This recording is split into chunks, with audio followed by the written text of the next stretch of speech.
Bingo Blitz rules. If your bingo has ads in it, That's not a bingo. if it doesn't have the coolest tournaments, mini games, and the most breathtaking design, Nope, not a bingo. if your bingo moment makes you feel so excited that you just want to burst in joy and scream out loud, bingo! Sorry, so you're playing... Bingo Blitz? Now that's a bingo. Discover a world of excitement with Bingo Blitz, the #1 free bingo game. Download Bingo Blitz and play for free. Now that's a bingo. Fever, cough, congestion. When the symptoms keep coming, but you've got to keep going, you can rely on Mucinex Fast Max All-in-One.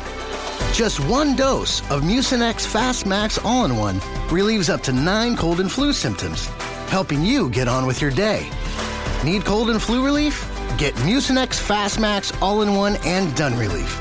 It's comeback season. Use as directed. My dad works in B2B marketing. He came by my school for career day and said he was a big ROAS man. Then he told everyone how much he loved calculating his return on ad spend. My friends still laugh at me to this day. Not everyone gets B2B, but with LinkedIn, you'll be able to reach people who do. Get a $100 credit on your next ad campaign. Go to linkedin.com/campaign to claim your credit. That's linkedin.com/campaign. Terms and conditions apply. LinkedIn, the place to be, to be.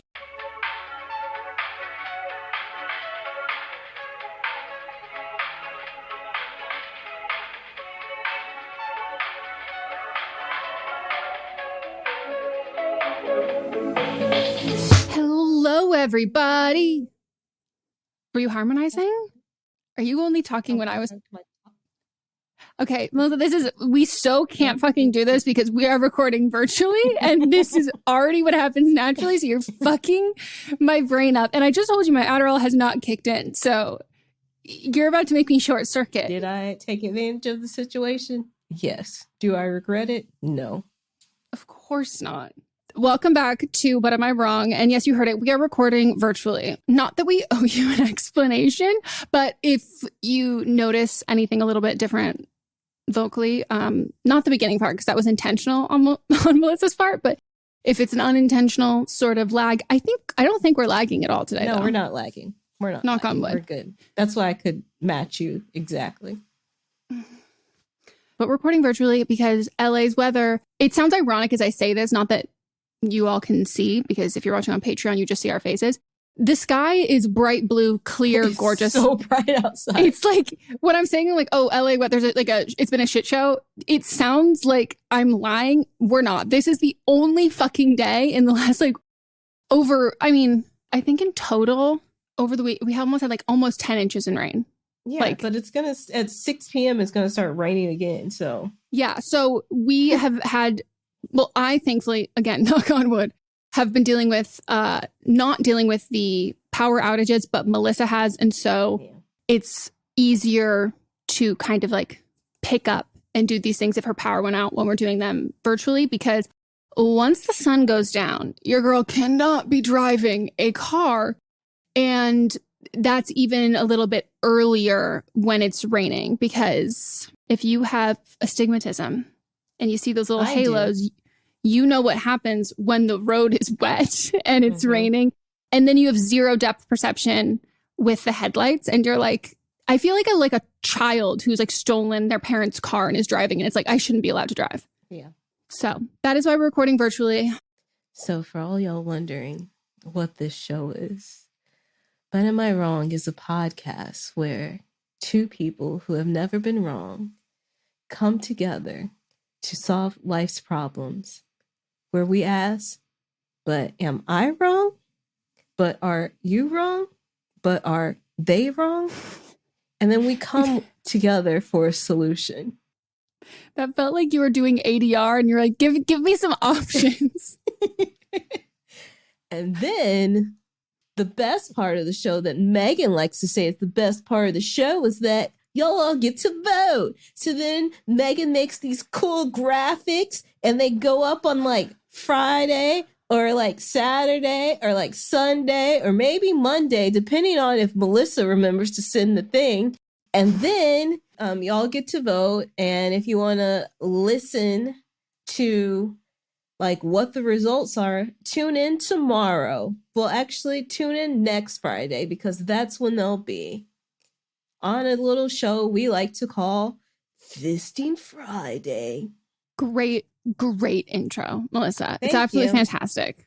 You didn't fall asleep, did you? I kept you on your little tiny toes. Don't talk about my massive fucking finger feet like that. My extended goddamn long dexterous fucking noodle toes like that. You've got the little Vienna sausages. I do. Quite tasty. Men love fat toes. Stop. Well, stop. I'm not doubting it, but I just right now, I don't need to picture someone sucking on your toes. Why not? Because I don't want to.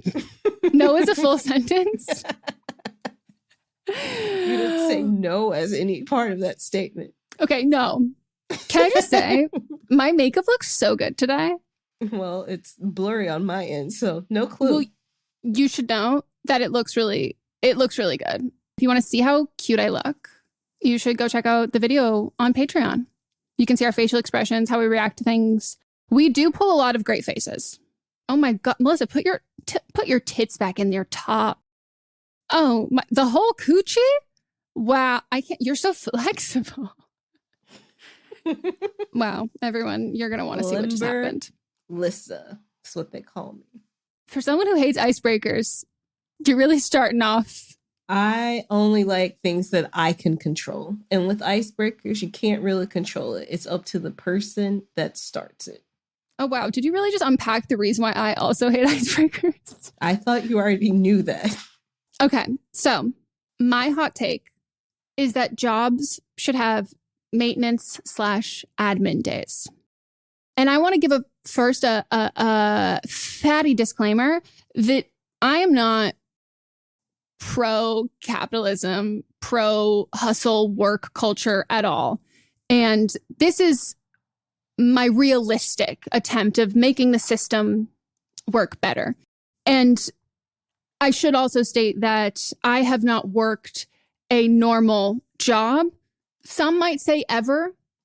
So naturally, I'm speaking on something I probably shouldn't. But I have been in a relationship with someone who has a quote unquote normal job for years and years and years. Almost all of my other friends have very normal jobs. I don't. No, you don't count because you aren't one of my friends who has a normal job. And while I am 100% for like a 4-day work week, just without any rhyme or reason, without any justification, dare I say, I think what could be our stepping stone to that is admin and maintenance days. Because here's the thing. What do you mean by that? So I'm gonna get into it. So you end your workday. Like maintenance for your face? Your face? Face maintenance? Yeah, like your because you Botox, get like a Jackie face Ina maintenance Yeah, that vlog? kind of stuff. Like, Do you see she did a Is that skincare a routine with maintenance John thing? Legend? No. Bitch, when I tell you I saved it to my watch later so goddamn fucking fast, I was like, I hovered over it on YouTube and I went, Jackie Ina, is this man in the same room with you? Jackie Ina, are you? And there's no video chatting. It's not that she tried a skincare line. No, they're in bathrobes, hair pulled back, except he's kind of bald, in the same room, skincare routine together. He's not bald. He just has a hairline that starts back further. No, but I'm saying he doesn't need the headband. I'm so fucking excited to watch it. I've never been so tickled in the last 5 days. I have not. Thank you for that giggle and excitement that I will endure later. Wait. So let's paint the picture of a workday. And everyone's like, bitch, we know what a fucking workday is. But so you end your workday Friday. Most people have a commute, regardless if that's like 5 minutes in your car, 15 minutes, 20 minutes. But, you know, you have to tie up loose ends before the weekend. And unfortunately, a lot of people end up working a little bit later on like a Friday versus going home earlier because you're trying to get ahead of things. And so Friday night, that's not really a weekend. Like, you had a full ass fucking work day. You woke up early. You probably did more shit because you had to catch up and make sure that you were ready for your job to start back again on Monday. So Friday, a fucking wash. Like, you come home and you fall asleep. You're tired. And if you're not, you power through and then you're fucking exhausted on Saturday. So then you've got Saturday. You have spent your whole fucking work week, bullshit, whatever. Even if you like your coworkers, you now need social friend time. You want to hang out with your friends. You want to go see something. You want to go do something. Like, that'll be great, amazing, fun. But one day of that, we haven't even had a relaxing day. We haven't even had anything else. Then we get to Sunday and it's like, oh, waking up, Sunday scaries. Tomorrow I have to be back at work. So it's like, okay, so with that looming over your head, relax, but also go grocery shopping and also prep everything you're going to eat. And also make sure your like work stuff is all like laid out and ready to go. And also, do you have any household projects you need to do? And also clean your apartment. And also blah, blah, blah, all of these things stacked on top of each other. And most of those things at a certain point, at a certain age or wherever you live, you get to the point where you're like, okay, I can't do that in one day. I have to do it in 2 days. So that's going to be my Saturday and my Sunday. And then when am I supposed to have a social time and hang out with my friends? And then we start over and do it all over again. It's not sustainable I don't want to say it's sustainable because it's what we're currently doing. But in terms of like burnout, people are working more hours than they have before. People are working overtime constantly without even getting paid for it. Just doing all of this fucking shit that you're constantly playing catch up on your own life. And so there's no way for you to even, you can be succeeding, but there's no way to feel like you're succeeding because you're behind on relatively almost every aspect. You're behind on your social life. You're behind on tasks you need to do your house. You can't even do additional things that you want to do because you have to just bare minimum keep up and have the upkeep of the home or an apartment or a bedroom, even if you just rent a room in a house. And then you go back to work and you are an absolute, like, you're stuck to your desk, you're stuck to whatever you're doing. And then even once you get home, you can't start the home projects. You can't do that kind of relaxing because you can't actually unplug until the work week is done. So just how we have sick days, vacation days, which needs to be more and unlimited and constant, I think there needs to be added admin and maintenance days and like a minimum requirement that you have to take at least 2 a month to create your own 3-day weekends. And if you don't want to take it, like, then you can stack them up and then you've got an entire summer where you're only working a 4-day week. And you don't have to report them to your boss. Don't have to tell them like, oh, I was catching up on this, this, and this. But like, even like Mott's will like schedule dentist appointments on his lunch break. And I'm like, that's not even fun for you. Or I have other friends who work like corporate jobs and they will ask to have like a work from home day on a Monday so they can go to a doctor's appointment. And I'm like, the idea that like everything comes after work and then employers expect your employees to be refreshed over a weekend and ready to keep working. Like, more people are burning out than ever.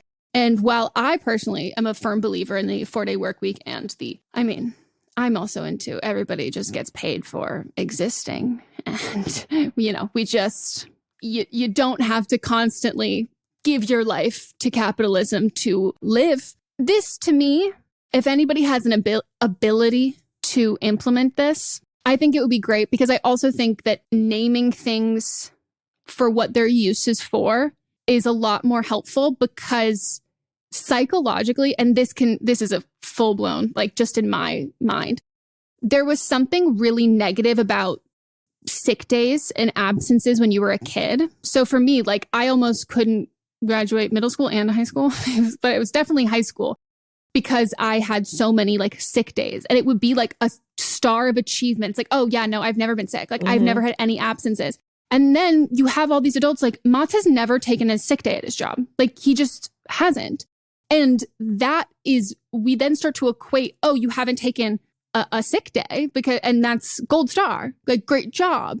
And I think if we created a category of like, oh, these are admin days, you have to take them and we want you to take them. And this is what you can do on those days. It's like, oh, okay, this isn't me like thinking that I'm better than everyone else in the third grade because I didn't take a sick day. So yeah, I like this. I kind of do this already for myself.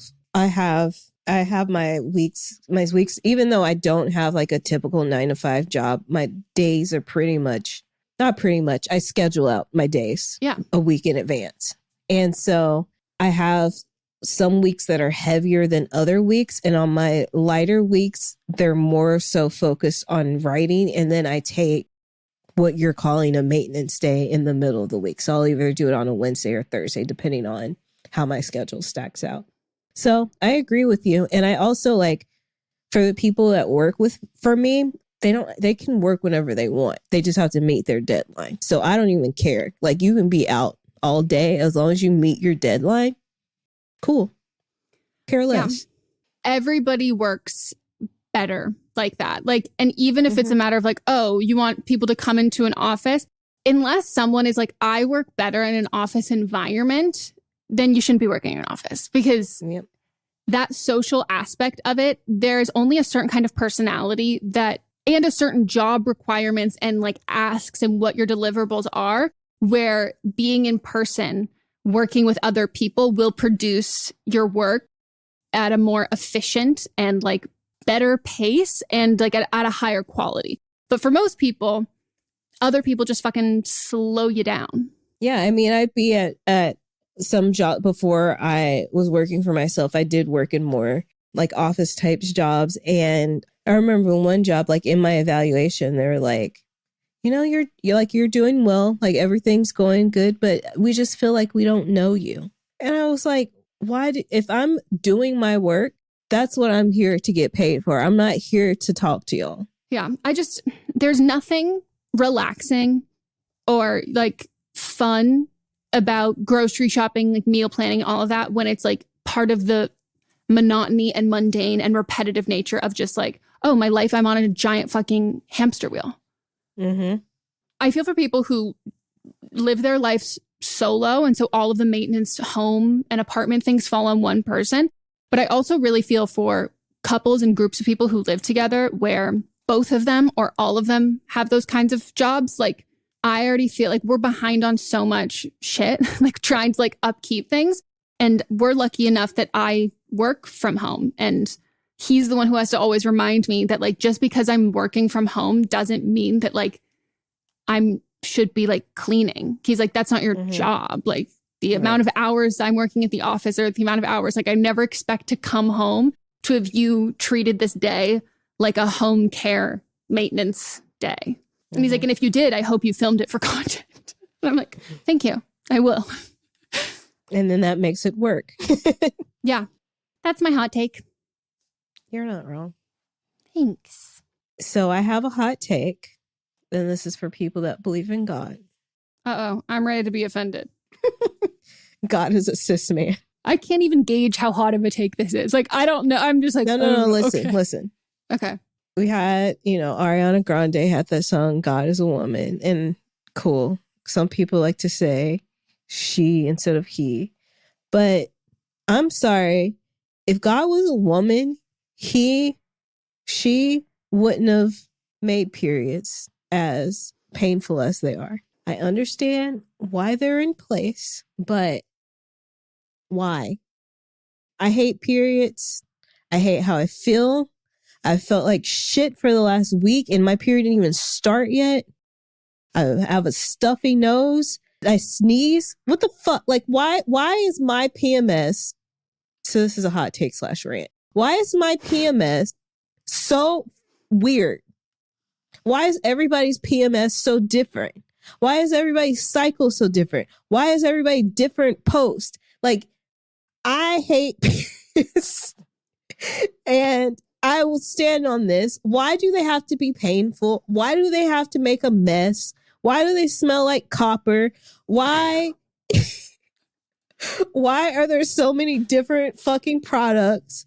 Regardless, I'm either going to stick something inside me to sop it up or hold it, or just sit in it in a diaper, basically, and just be wet? Why are they sticky? Why do people don't talk about the sticky factor enough? Yes. Cleaning them up is so fucking hard because that shit is like a nerd's rope. Like that shit is fucking sticky. It's sticky. Why is it that everyone that has a period, why do we all have blood stains in our sheets and in our mattresses? That looks like you a have a mattress scene without a I'm on both sides.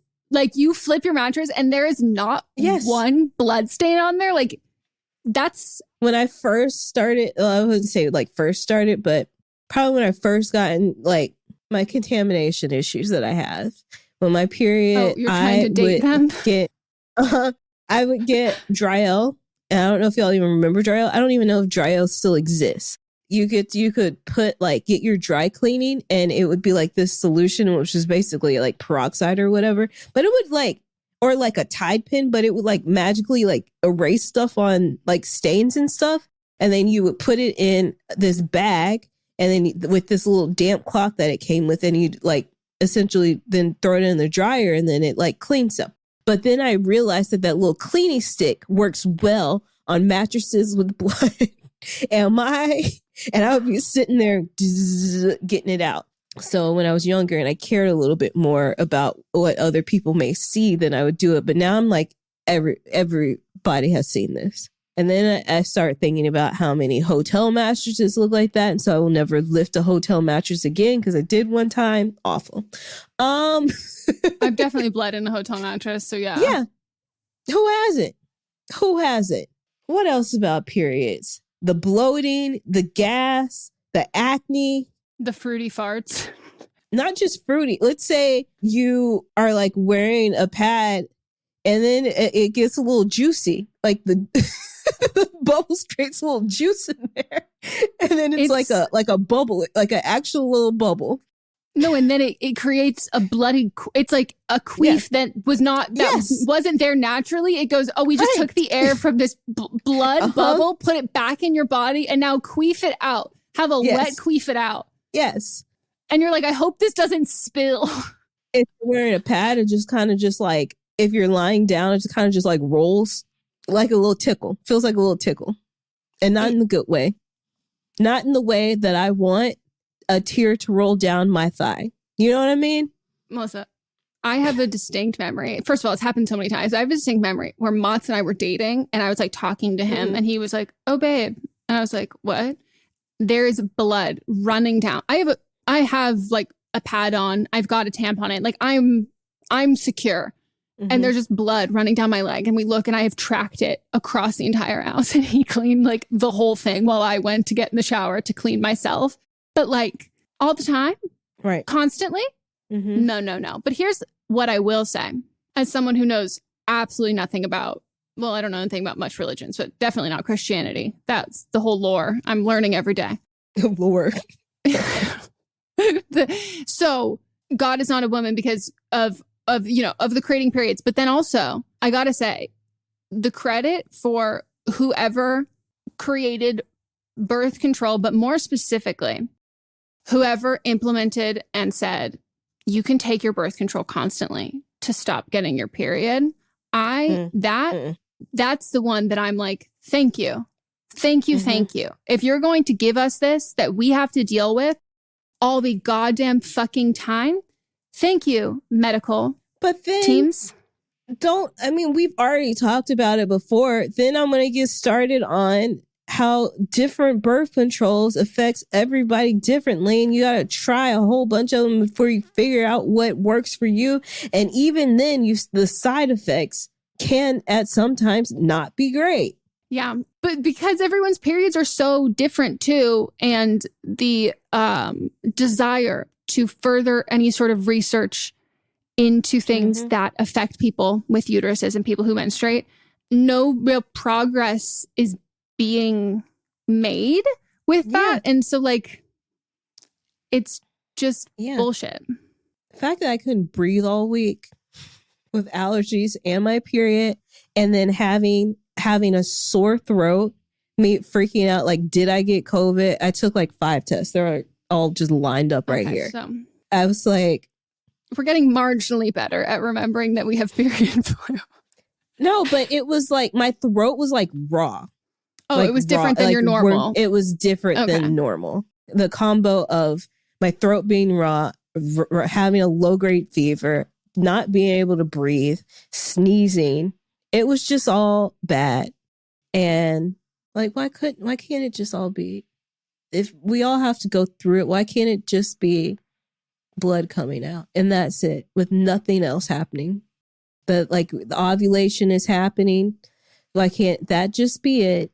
No pain, no changing our body chemistry, no sweating. I didn't even talk about the sweating. I get so hot and sweaty. That's the one that really makes me think I'm sick.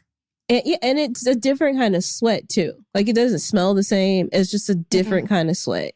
And it's not like it doesn't come from your head. It just comes from other body parts. And you're like, I guess I'm sweating here today. Yeah, my hands get clammy. And I'm like, what? Like, that's not a sweaty place for me. No. Like, why? Why can't we just bleed?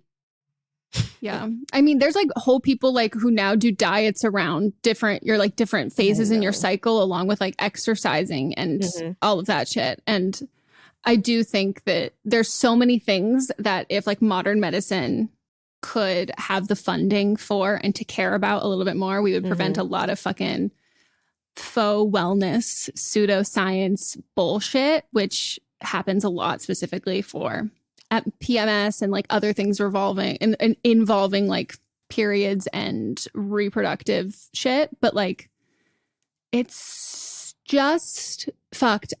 Okay, well, you're not wrong.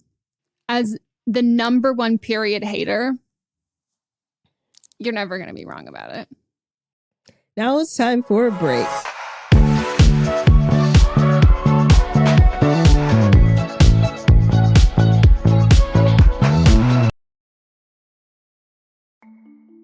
As a podcast network, our first priority has always been audio and the stories we're able to share with you. But at Realm, we also sell some pretty cool merch, and organizing that was made both possible and easy with Shopify. When you think about successful businesses like Aloe or Allbirds or Skims, an often overlooked secret is the business behind the business that makes selling and, for shoppers, buying simple. For millions of businesses, that business is Shopify. That's because nobody does selling better than Shopify. It's the home of the #1 checkout on the planet. And the not-so-secret secret that's definitely worth talking about is that Shop Pay boosts conversions up to 50%. That's more happy customers and way more sales going. If you're hoping to grow your business, your commerce platform better be ready to sell wherever your customers are scrolling or strolling, on the web, in your store, in their feed, and everywhere in between. Businesses that sell more, sell on Shopify. Upgrade your business and get the same checkout we use with Shopify. Sign up for your $1 per month trial period at shopify.com/realm, all lowercase. Go to shopify.com/realm to upgrade your selling today. Shopify.com/realm.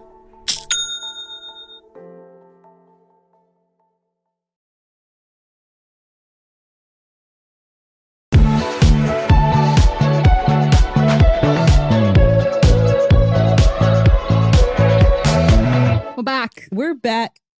And now we're going to get into our next segment, which is But Are You Wrong?, where you, listeners, send in submissions to our email address, butamiwrongpod@gmail.com, and you let us know the predicament, the situation happening in your life, the story, where you ask us, are you the hero or are you the villain? And we tell you. We do require that you keep it under 300 words. Use pseudonyms, pseudonyms, but have them be fake names, not initials or numbers or anything like that. Let us know your ages and feel free to include your pronouns if you so wish. And we will tell you if you are wrong. You ready? I'm ready. Hi, Melisa and Meghan. Me and my boyfriend, both 26, were out the other night and got to talking about the first girl he was in love with. This is literally like 8 years ago, and she helped him through a difficult time, so I'm really happy he had her. However, during the conversation, he randomly said, she took a really hot photo once that you need to recreate. She was wearing this type of shirt and then nothing else. We were drunk, so I kind of laughed and brushed it off. But after about an hour, I realized that it really did get to me. I just thought it was such a weird thing to say, especially using the word recreate, like her picture would be some kind of template. However, when I brought it up, he told me that it was 8 years ago and that I can't be mad that he found her attractive. To me, this was clearly not the issue, but he thinks I'm crazy for getting upset about it and keeps saying it was meant as a compliment. Just a, I want a picture of you because I think you're sexy, quote unquote thing. This turned into a huge argument, and it still kind of pisses me off when I think about it, and he still thinks it's dumb and that he didn't say anything wrong. So be however harsh you want. Am I overreacting? Am I reading into it too much? Desperately need to know if I'm wrong or not. So who better to ask than two people who have never been wrong ever? Love the podcast. You are like so beyond not wrong. I would be so upset if some dude asked me to recreate, using the words recreate, a photo of his ex. No, this man would be 6 feet under the ground. This man would be fed to the pigs, not the cops. Because I meant like legitimate pigs, because I would murder. Like, you're a stronger person than I am. Oh my fucking God. Like, this is not a Rembrandt. You're not recreating a Visco cam edited Tezza filters, Meghan Rinks presets of a little hot picture. Like, you're kidding me. You're kidding me. And the fact that he's like so steadfast that he's not wrong at all and you're crazy. I hate to say it, but that's a red flag to me. Like the fact that because I personally think that there is a level of respect and assumed territorialness and jealousy that people should go into when talking about an ex. Like I think that you should be aware of how you speak about someone you used to be with to the person you're currently with until you're sure of how comfortable they are, but then also knowing that you might misread the situation and say something and be like, oh shit, my bad. Like you have to know that you are not an unbiased third party when you are speaking about your ex to your current partner. And if you say something that makes your current partner upset, you ran the fucking risk of it by talking about it. I'm not saying don't talk about your exes, but like you have to know, like there is a level built in there that you cannot truly think that you did nothing wrong with that. I'm curious how you talk about partners the rest of the time, that he felt even comfortable bringing it up. This is different though. Like if an ex was like, I wish you would make like this cake like my ex used to make. This is something that is sexual that he's thinking about. That's good either though. It's different though. Like when you're eating like a cake, you're not necessarily thinking about the attractiveness of your partner, visualizing what your old partner looked like, and then wanting your current partner to essentially copy that thing. I think they're both bad, but I'm just saying that this is like doing something that it's so like sexual, like, and then saying you can't expect me not to be attracted to my ex, who I haven't even spoken to in 8 years. So that means like I'm still thinking about it, or I'm still looking at their Instagram, and then wanting my current partner to like, that's weird. Like, it's weird. No, I truly think any form of comparison between like your current partner and your ex, if you're going to bring that up to your current partner, like more than like 70% chance that like that's going to be upsetting to them. So like baseline, regardless of what it's about. But then you have this. So like there's already a weird dynamic between an ex and a current partner. And like, I'm not against talking about your exes at all. But even when it's like innocuous, it's not a big deal. Your partner could be jealous and be not comfortable with that. That's totally fine. So how did he get to this point? Like, how did he get to the point where he thinks talking about her like this and talking to you like this is completely warranted and he did nothing wrong? Like, I am so curious how you have both spoken about exes before in the past. Like this to me, I don't even know how, like to be comfortable saying this. How? Like, how do you? And then get mad when you're called out for it and then double down on it. Yeah, I'm so confused. And the fact that like you're wondering if you're overreacting and it still kind of pisses you off. And like he's trying to, he like tried to turn it into a compliment. But like, I'm curious how long you've been dating. I'm curious like how you speak about exes prior to that. Like this to me gives like a male on the receiving end of the Gone Girl, Cool Girl monologue where he had an idea of what women are like, of like, oh, they're so hyper jealous and high strung and all of that stuff. And he like mentioned his girlfriend a couple times and you were like, oh, I'm really happy that you had someone who got you through a hard time. Like she sounds great. He heard that and then suddenly was like, oh, can you dress like, and that he could get like that this is the level of what it's supposed to be like, oh, she's a cool girl. Like, blah, blah, blah. So this is what she'd be down for. And like, don't be like, you're being crazy. No, this is like, you're so not wrong. He's so wrong. And I can't believe that he is here with us today. It's like, I got off to this picture and I still get off to it because I'm still thinking about it. But like, it feels weird. So can you just like do the new version of it so it feels okay? Also, can we talk about, so this photo is 8 years old. What's the fucking quality on this like? Does he still have this photo? Do you think he still has it? I think he still has it.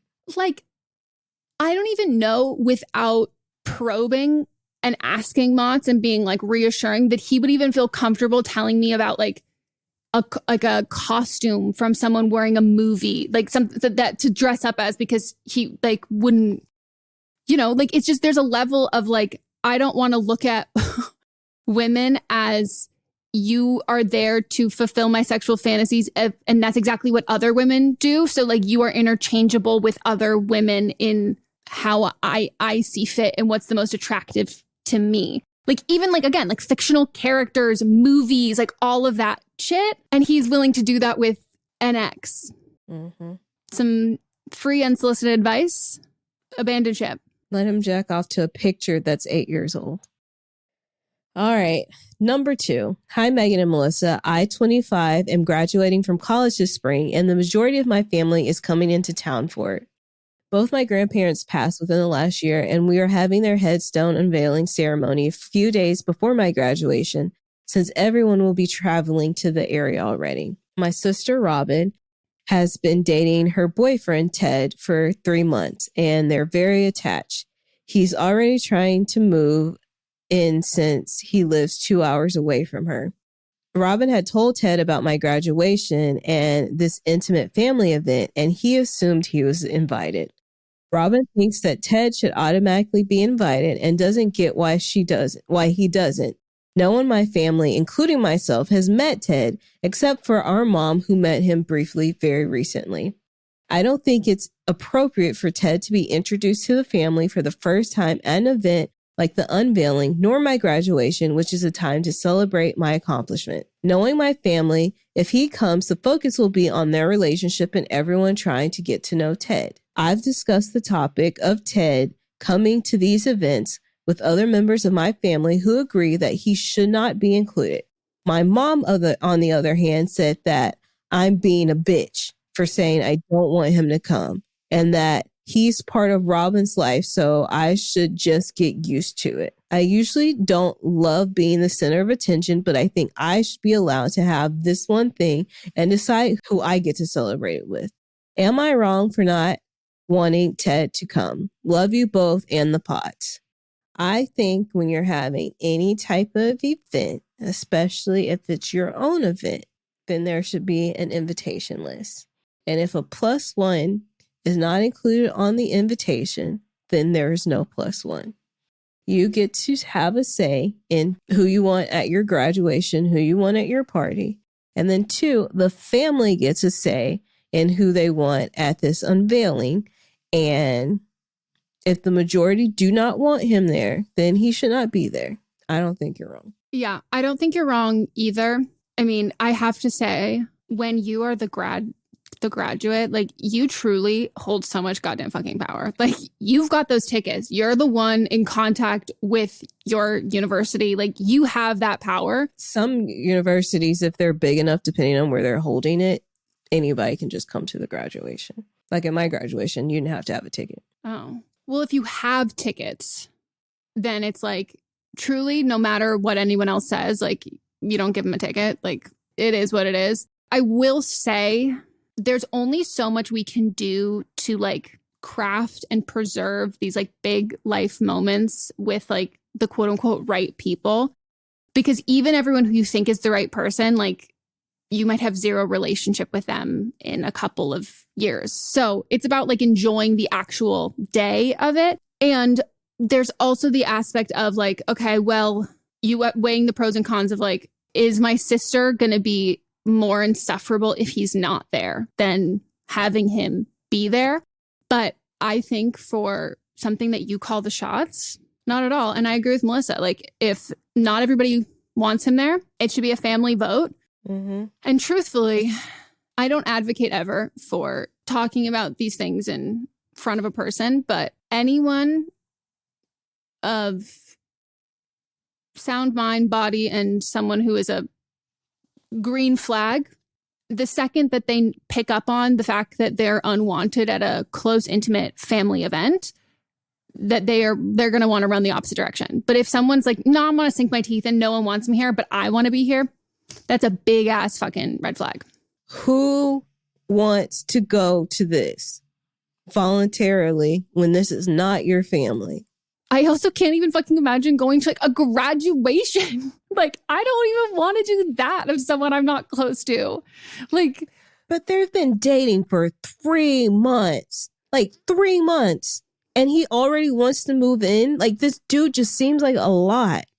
I was going to say, it seems like a giant walking red flag. And that doesn't mean that like him not being there means that like both things are going to go flawlessly, and means that like you're going to look back on both of these days with zero regrets about who was there, standing there with you. And even if he ends up going to any of those things, you're not going to care. You're probably not even going to remember all of that shit. But like, I remember him at my graduation.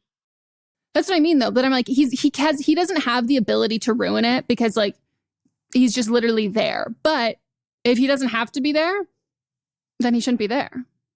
But he can ruin it because then everybody's going to be focused on the new guy. That's what the writer is worried about, is that everybody's going to be focused on him instead of being focused on her graduation, because they're going to be asking about the new guy. Yeah, I guess I'm just a fucking cunt. So I would just be like, oh yeah, this is Ted. Ted wants to move in with Robin 2 months in, and he also wants to go to the headstone unveiling ceremony for someone he's been dating for 2 months. Ted is a walking red flag, but I'm also a bitch, and I can understand why someone wouldn't want to spend their graduation doing that. Her mom already called her a bitch, so really dig into it. Yeah. Just be like, thank you for giving me my character, my role, and just really go method with it. Mm-hmm. I could understand if Robin was like, you know, I just really need him there to support me. But no, he just assumed that he was invited. She didn't ask for him to come. But, you know, Ted Mosby was a wet blanket. So do you think that's why she picked the names? Well. Yes. Yeah. Not obviously it's the relationship of the characters, but like because he sucks. Yeah. Okay. Hi, Eminem. I, 25, she, her, Italian, have been hired alongside 14 other engineers, congratulations, my age, by a company that is also paying for all of us to attend a 100% in English postmaster program at a prestigious university once per week. One of us, Vivek, is an Indian and still learning Italian. One of the professors, Professor Cherry, is abysmal. Can't speak English, can't/doesn't want to teach, and worst of all, has made discriminatory comments towards Vivek. Since you're here, you have to speak in English, but I'm not the one who should be learning English. You came to Italy, so you should be learning Italian. Once she spoke in Italian so much that Vivek got frustrated and left. She said, we lost a foreigner, so now I can speak Italian, finally. Vivek heard and was upset by it, as he felt he didn't belong. A colleague, Marco, and I went to send an official complaint to the head professor because her behavior is unacceptable. I checked with Vivek and he is okay with it, and are asking the others if they want to send in a group complaint. Some people think it's fair towards Cherry and maybe we should talk to her in person to, quote unquote, make her understand. or talk to the head professor in person to avoid being too loud about it. Am I wrong to think that we should be loud and that we shouldn't talk to her in person? Would Marco and I be wrong if we send the complaint just us two, as we could be, quote unquote, indirectly involving the others? Am I wrong for not understanding why anyone would be against a statement saying, I don't like discriminatory behavior? Be as harsh as you need. I might just be stuck in my own perspective. Love you and the pods. You're not wrong at all. At all. And you should be loud, and you should be loud with a paper trail. There's just the idea of other people not wanting you to make noise about something like that and giving the perpetrator of the bigotry the benefit of the doubt just continues to enable this behavior. And to me, like, shows me that I'm like, oh, you don't want to ruffle, quote unquote, ruffle any feathers. And to you, calling out obviously fucked up racism like is not, it is like what you would consider feathers being ruffled. And in reality, there is not a single person who would not have a loud and angry reaction to discriminatory behavior towards at least one group. And like the idea that they're like, no, but here's the thing. You could change it to whatever thing that is a personal cause or culture that they would feel offended by, and they would have no qualms or no issues with you and them being loud about how incorrect this is. And the only time people want you to be kind of quiet about it is not because they take that as their MO for everything. It's because it's being complacent in racism because they think that they're not a part of it and it doesn't affect them. When in reality, it's either affecting you or you are part of the harm causing to other people. So, yeah, if you're indirectly involving others, that's on them. That's them being, like Meghan said, being complacent. If they're not speaking up, that's not your problem. That's their problem.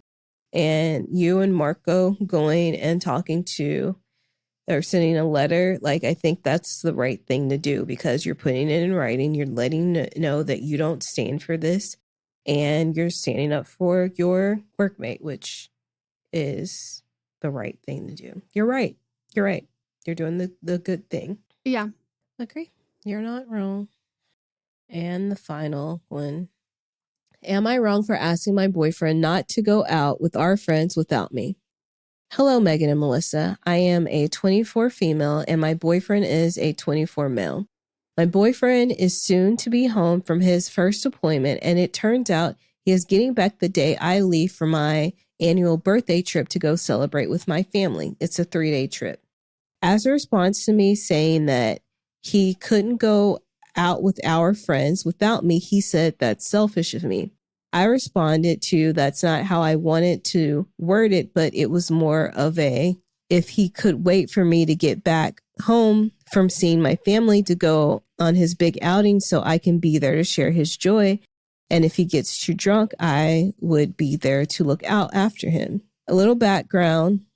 Over the course of his deployment, our so-called friends said that they would look out for me while he was gone. As I'm the most away from everyone, 35-minute drive, and my family is on the other side of the state, and I live alone, while most of them still live with family, and so does my boyfriend. My reasoning is that this is because there has been many times that I have been excluded and forgotten about when the group makes plans, and I always tend to find out afterwards or see it on social media. I have ranted and let him know of the instances and how they make me feel. So am I wrong and perhaps being selfish about asking this of him?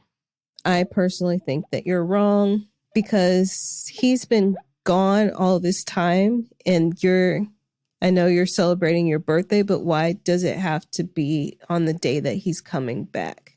I know your family's on the other side of the state, but like you couldn't do this another weekend, not the week. Like he's coming back from something major and you just want him to sit at home and not see anyone. I think that's very selfish. And if they like haven't looked out for you the way that they said that they would look out for you, then was that including like, we're going to invite you out to go places when we do things? Or was it just like, if something comes up, then we'll help her out? Because people might have a different definition. They may not think of you as like a friend that they hang out with all the time when people are going to get drinks. It might be like, I'm going to check in to make sure she's doing okay type of thing. But I do think that you're being selfish. Yeah, I do too. And I think that like you're trying to orchestrate this event to prevent you from the feeling that you've been feeling that they've already done. Like making him wait to hang out with you with them isn't going to change the fact that you feel slighted and let down by their behavior before. And it's not going to smooth things over if you're upset about it still. And now it's just like, as opposed to feeling like you have no control in this social part of your life, the response is like then you controlling someone else's social life. Like that's not the response to that feeling, and it's not going to change it or make it any better. And yeah, I agree with Melissa. Like a lot of people have different like expectations and definitions when saying that, you know, they're supposed to look out for you, but like looking out and hanging out are two different things. Yeah, that's how if I was a friend, I would have probably disappointed you too, because my expectation for that is like, will you look out for her? It would be like, I'm probably going to text, like check in every once in a while. If I'm like in the neighborhood, I can say like, hey, like I'm like around, let me know if you need something. Like, I don't know, if I had like a skill set of like, I can do this thing for you if you need, like if I've got a big like car, like something, like it would have been like favors. Exactly. Like I would have operated much differently if someone had told me like, hey, I'm getting deployed for X amount of time. It's going to be really hard for her. If you could like, you know, reach out and like spend some time with her, like I'm sure she would like really appreciate that. Then I would do that. But it's not the same expectation of with that phrasing. Mm-hmm. But the response to feeling excluded from social events is not to control the social events, which sucks. Mm-hmm. I wish it was that easy to change that feeling, but it doesn't change like that. So I do think you're wrong. Mm-hmm. All right. Well, we're going to take another break.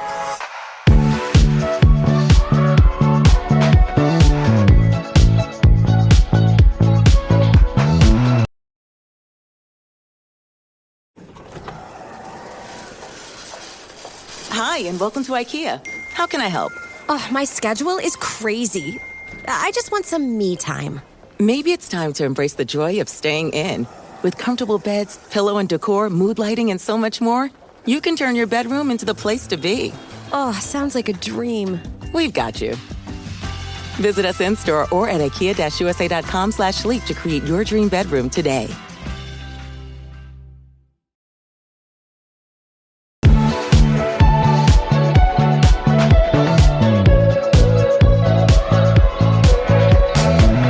Are back with our final segment, which is But Are They Wrong? AKA Wote of the Week, Wrong of the Week, Rachel of the Week, where we nominate one of the worst or the worst of the weeks, what we have been seeing.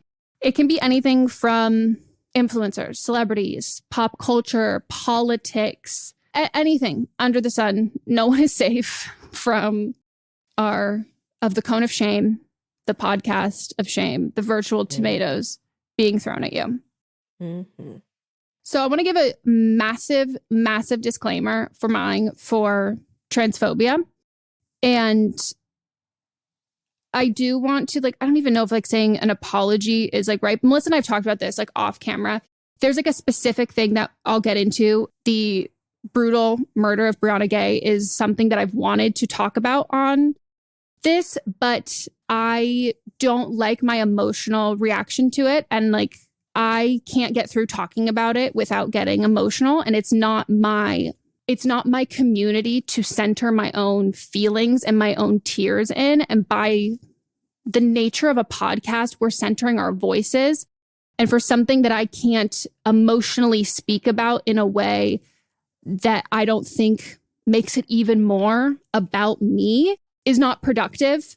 But I haven't seen a lot of people talk about this. And a lot of people I've talked to have never heard about it. And I am like really mad. And I think that in the last couple of weeks, the TERFs have gotten so many goddamn fucking headlines. And this came off the back of that. And I don't think that there's enough talked about that as a catalyst for a fuck ton more of transphobia. Like the response of a horrific story of a teen.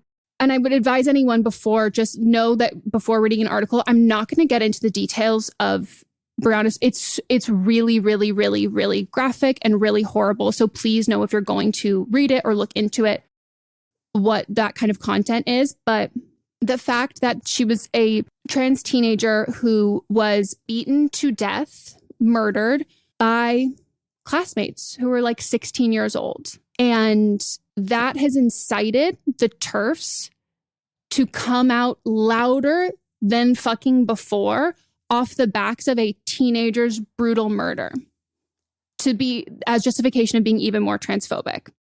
So I just want to say, because there's a mention of Brianna in this article and what I'm going to be talking about, and I just think it's important to know her story and know what that means. So I would like to nominate Ruby Sampson. I'm just going to give you the headline that this is from. The Daily Mail, of course. How a friendly chat in the ladies of a London pub turned menacing and plunged a Tory Chancellor, 22, into the clash between trans rights and women's safety. So she wrote this entire article, which is essentially like a goddamn fucking like letter, confession sort of thing that starts with, "These days, I don't feel safe going to the ladies' loo alone." And she basically fucking details this story that is like so clear that I'm like, okay, someone took a fiction class. Someone is really enjoying the adjectives, the flowery language. We're really painting a scene here. That's a statement I never thought I'd make. It sounds crazy, doesn't it? I'm neither shy nor fearful, but after my experience at a Westminster pub earlier this month, that's how I feel. Basically, she goes into talking about how it's a Wednesday night. She was attending an event upstairs, and before heading home, she goes to the women's restroom. It's got 2 different cubicles, and that she emerged at the same time as a woman who, at about, quote unquote, 6 feet tall, towered over me. She wore a skimpy top, which made her shoulders seem bigger. And as she spoke with a strikingly deep voice, a trans woman, the lavatories cramped, and I had to stand directly behind her while waiting to use the wash basin. She goes into this about like, I'm totally shocked, but like, what's it going to be like? Okay, well, we had quite a nice chat. Not exactly girly, but friendly. What would she be like? There's a sense of novelty. I think it's going well. I'm handling the situation fine. I didn't treat her any differently. Why would I? And it goes into this part. It was as she moved to the door to leave that it happened. I remarked that we had no choice but to awkwardly shake our hands dry. And she turned to me and replied, "I'm going to wipe my hands on my penis." With that, she disappeared. So then rounds it out by basically being like, oh my God, we were in such close proximity. Like, what if she turned violent? Like, it would be minutes. It would be so long before my friends realized I was missing. Like, I was in danger. Like, this is the reason why single sex genitalia spaces are needed. Like, people are infiltrating our restrooms and like, I could have been killed. The typical TERF. I feel it's important to state that I support trans rights people to live an authentic lifestyle, quote unquote, lifestyle. Okay, we get it, transphobe. And agree that people with gender dysphoria should be able to change their gender at 18, but single sex spaces are paramount to women's safety. Goes into a whole fucking transphobic bullshit. Who the hell would say they'd wipe their hand on their penis? Melissa, that's the exact fucking point that everybody's goddamn making. And then also, on top of that, nothing happened. So everything you said is invalid. Get ready. Then a tweet comes out. The account is Sophie from Mars. And they tweeted the article and said, okay, so kind of weird story, but I'm not kidding about this. And I'm kind of embarrassed. I went to the Brianna Gay vigil outside the Department for Education the other day, Wednesday. So the vigil for her death was the day that this story is taking place. And then we, about 8 friends and I, went to a pub and we haven't been to before in the Westminster area. Super Tory, weird anti-Semitic conversation going on between some dudes outside. At one point, I went to the bathroom upstairs and the ladies' room was absolutely tiny and just generally a bit shit. The stall I went into had no loo roll, so when I stepped out, I had to say to the cis woman who was coming out of the other stall that I needed to go in there for that. Because I had to talk to her in order to explain that, we kind of made awkward small talk about the bathroom in general as we both washed our hands, and then she said something like, "We'll have to shake." I paused for a second to understand she meant dry our hands, and then I said, "Oh, I'll just wipe them on my jeans." So I can't 100% confirm that I'm the terrifying trans from this article. I've looked at the pictures. It's the same pub. I can't be sure about the lady. Cis women look the same to me. But I was there on a Wednesday night and said to a cis woman that I'd wiped my hands on my jeans. Just taking some time to process that I've been possibly anonymously sexually harassed in a national newspaper because this Tory dumbass couldn't think about anything else when she saw a trans woman besides dick. Pretty weird. The details that match the article: the Marquee of Granby Pub, the upstairs event, Wednesday night, shit bathroom, no loo roll, awkward small talk, broad-shouldered, giga chad transgender. Also, whether or not it was me, but I'm increasingly sure that it was, she used her weird made-up story to write a letter asking for more transphobia. Normal. Exceptionally normal. Legitimately, what the fuck? Like, the idea, who in their mind says, I'm going to just dry my hands on my super absorbent ShamWow of a penis? Do you not understand? That's the exact same thing as saying, it's fine, I'll just dry my hands on my vagina. What the fuck are you talking about? Like, if I was talking to someone who was wearing a shirt that said, I have a penis, and then they said, oh, I'm just going to dry my hands on my penis. Even then, I would be like, oh, I probably misheard them and they said jeans. Like, it's just not a sentence. It's not an exclamation. It's not something that anybody has ever said. There's a reason why J.K. Rowling is a TERF. Fiction writers. Like, you jumping through fucking hoops, painting fucking different goddamn realities in which, oh, you will never believe we are so targeted. This is us cis women. Like, we're under attack. I'm like, where? Fake stories to harm real people. Mm-hmm. As a cis woman, I can fully agree with the fact that women are targeted. Men hate femininity. Men fucking hate it. If anything, you can't look at how fucking vulnerable, and after the fucking J.K. Rowling shit and her New York Times goddamn bullshit, which again happened after Brianna died. Brianna died in the UK kid. After that, we're still going to just keep writing. We have one of the most highly publicized deaths of a young trans girl that is getting written about far more than most other people. And still you're going to take that as a response to let's make more hate-inducing, violence-inciting articles to cause more harm and death of innocent young lives. Yeah, that's absolutely disgusting. Yeah. And I just want to make sure everybody knows the voting for this one, I'm probably not going to give you an opportunity because I don't think that there's any room for you to say that bullshit. And I don't want our platform to make you think that that is a viable option or argument or belief system to hold. Like, it's not. And the last thing I will leave it on is a tweet from India Willoughby on Twitter. They said, there are 0 trans rapists in women's prisons in the UK. There never have been, yet tomorrow you're going to read blanket press coverage of all trans people losing a basic human right to stop trans rapists in women's prisons. Cruel, dishonest hysteria. Fuck the Tories. And that's been another huge thing that J.K. Rowling has been advocating for. It's these false and not real situations that don't exist, that making it more dangerous for trans people. Like, it's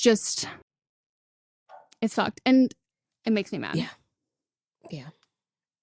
Mine is a true Rachel of the week. Raquel Evita Saraswati is a 39-year-old woman who was named the Woman of the Year, served on the Mayor's Commission of LGBT Affairs until last week. She worked as the Senior Inclusion Officer of the American Friends Service Committee, a Quaker-founded social group. Raquel is also a former Fox pundit who claimed Arab, South Asian, Latin descent, and was outed by her own mother, who said she is white as driven snow. You found another George Soros? I call her Rachel. I don't know what she's doing. So this white woman's real name is Rachel Elizabeth Saraswati. The AFSC, where she works, said that there's no requirement for an employee to prove their race or ethnicity, while confirming Rachel's departure and describing her separation from the organization as a deeply personal issue. The organization also stressed that its commitment to working globally with people from all faiths, ethnicities, races, and backgrounds for lasting peace with justice. HR professional Oscar Henry Castro, who participated in AFFC's hiring committee for Rachel, said that Rachel had represented herself as multi-ethnic and as a queer person of color who happens to be a Muslim in hiring interviews. And this is all in quotes. These are things that she said herself. Family members said that she is British, German, and Italian, and started to shape her new identity after going to boarding school. It's the whitest sentence I've literally ever heard. Yes. She had a public profile as a Muslim woman, often wearing a hijab and frequently making media appearances to discuss Islam. In 2007, Rachel appeared on CNN with conservative commenter Glenn Beck, and also appeared on Fox News and Newsmax, which is far right in case you don't know. In 2013, she also appeared in a film called The Clarion Project, an organization the Southern Poverty Law Center said specialized in rabidly anti-Muslim films. And she worked with the American Islam Forum for Democracy, another group that has been accused of promoting Islamophobia. Rachel has received a number of awards for her activism in recent years, including Liaison for the Marginalized Award, according to her own LinkedIn. She also worked as a consultant on diversity and inclusion issues, a field that has grown exponentially in recent years in response to national debate on racial justice issues that follow a number of high-profile police killings of Black people. And so a leader of AFSC says that DEI is becoming a multi-billion-dollar industry. Corporation companies and nonprofits. The data shows that a tiny percentage of the directors are Black. And now you have white people in brownface getting into DEI positions with its salaries, resources, and power. And then documentarian Layla Al-Arian said, this is not about proving one's heritage, but about lying, misrepresentation, and taking opportunities from actual women of color. She also called this Rachel the Rachel Dolezal of the Muslim community. How many years was this spanned over? If she's 39 years old and started doing this when she was in boarding school, but then as far as back as 2007, she was on CNN as a Arab, South Asian, and Latin. So, because to me, I hear in this, I go, what'd you do to piss your mom off that made her tell people? Because like they knew, and they were just coasting along with it. Like, yeah, this is like, your family knows. She, unlike Rachel Dolezal, who still claims to be Black and is still doing hair, Black people's hair, wherever the hell she is, this woman has deleted all her social media presence, where Rachel Dolezal is like, no, this is who I am. So this is different because she knows that's not who she is. Like, that's a long goddamn time. Mm-hmm. Like, I was still in college when she was on CNN. Taken down by her mom. Because she's white as driven snow. I'm shocked how long it took for Hillary Baldwin shit to come out. Like, where are your classmates? Like, where are people like from your childhood who are like, you're not like, how did you go about this for so fucking long? I think about that too, but then I think about like, if I haven't talked to my classmates in years and I see somebody that just kind of looks like them and they're going by a different name, I'm like, that could be them. That could not be them. Were they going by a different last name too?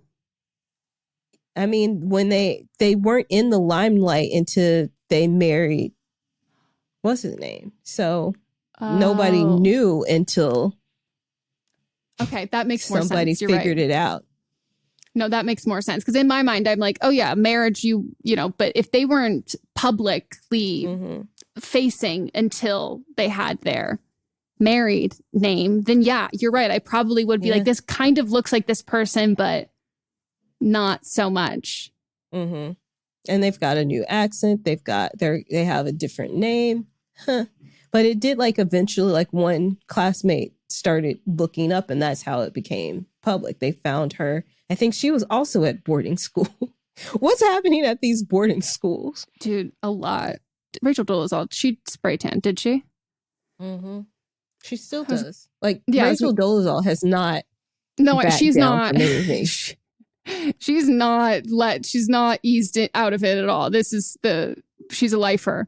But I was going to say that both of them for fake tanning, which I'm like, why? You can be truly any shade and still be a part of any community that you are claiming in all of this. But the choice to do that, which also simultaneously between how Rachel Dolezal does her hair and the other Raquel, covering her hair, you don't see that white ass part. That's the... They look very similar. No, Melissa, they look like they might be related. They could be sisters, yeah. Without a doubt. Don't you think it might be, if this is what you truly believe in equality, it might be good to be a person that's white and an ally? No, because as a white woman, I have to tell you, the number one goal is victimhood. And being the most oppressed. And because in that mindset, it's oppression equals attention, and I want attention. And so therefore, joining in a religion that has been persecuted constantly and still to this day, and is dangerous to be publicly and visibly Muslim, as is with other religions, as like Judaism and things like that. But that in itself, she still has the shield and the protection of being a white woman covering her hair. And she's like, no, I need more attention. So I need to make myself a minority, multiple minorities too. She didn't just pick one. No. Anyway, well, this dumb bitch. The fact that that's killing me, it's like through all of this, the Quakers are also involved. Like, it's just like, oh my God, leave some groups alone. No, it was just... No group untouched. Truly collecting like infinity stones. Yeah. She said, you want me to be in DEI? I'm going to be inclusive to all. Oh my God. Wow. You find some great shit, I gotta say. Thank you. Well, that is our episode. We hope you enjoyed. If you would like to leave us a review wherever you listen to your podcasts, please do. We always appreciate them. And if you have a topic you would like us to cover for our Rachel of the Week, or you personally have a hot take, you came across another hot take, and you're wondering, do we share said hot take? Should we lie and pretend like Melissa's done in the past? What are you talking about? Nothing. You can tag us on our individual TikToks, our Twitters, our Instagram, all of those things to let us know. Send us a DM, slide in there, and we will do our best to accommodate. Again, like Melissa said at the top of the episode, you get to vote on who you think was the hero or the villain. In each segment, that will be up on our Instagram. I always add them to the highlights, except for this week, I definitely forgot. But check there. You have 24 hours to vote. They're usually up Friday, but they will be up before Monday or on Monday. So really, you just have to turn on your notifications so you know when we start posting them. Okay. All right. Goodbye. But Am I Wrong is a production by me, Megan Rinks. And me, Melissa DeMonts, plus Diamond Imprint Productions. Post-production by Coco Lorenz. and production assistance by Melanie D. Watson.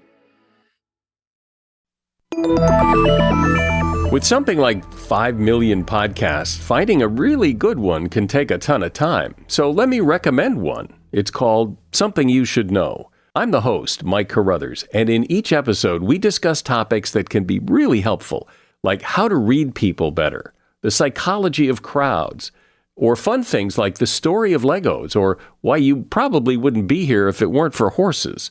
Something You Should Know is the name of it, wherever you get your podcasts.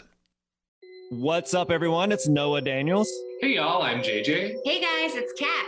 And we're your hosts of the Real Hauntings podcast, where we bring on guests to share their first-hand encounter ghost stories and supernatural experiences. Now on to the trailer. I've been warned to not tell this story, but I think because of the way it ends, it's okay to tell this story, because some people say that with certain entities, to like speak of them or talk about them or in any way like portray them as powerful will attract them to other people. The creepiest thing about it to me is a lot of times it would wait for me to notice it. Like it would just lay its arm out like this, and then I'd be like, where is it? Where is it? And then I'd see it, and then it would just slither back. For more information on the Real Hauntings, Real Ghost Stories podcast, make sure you check out real.fm to learn more about our podcast and many other amazing podcasts. Hi, I'm Jennifer, a founder of the Go Kid Go network. At Go Kid Go, putting kids first is at the heart of every show that we produce. That's why we're so excited to introduce a brand new show to our network called The Search for the Silver Lining, a fantasy adventure series about a spirited young girl named Isla who time travels to the mythical land of Camelot. Look for The Search for the Silver Lining on Spotify, Apple, or wherever you get your podcasts. Do you love Disney? Do you love top 10 lists?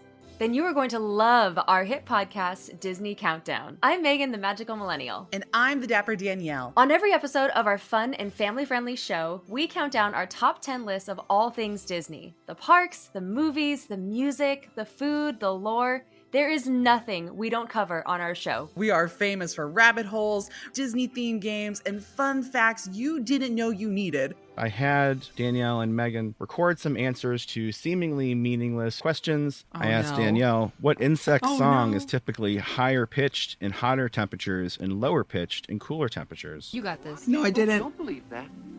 About a wish coming true? Well, I didn't either. Of course, I'm just a cicada. I'm crying. I'm so sorry. You win that one. So if you're looking for a healthy dose of Disney magic, check out Disney Countdown wherever you get your podcasts.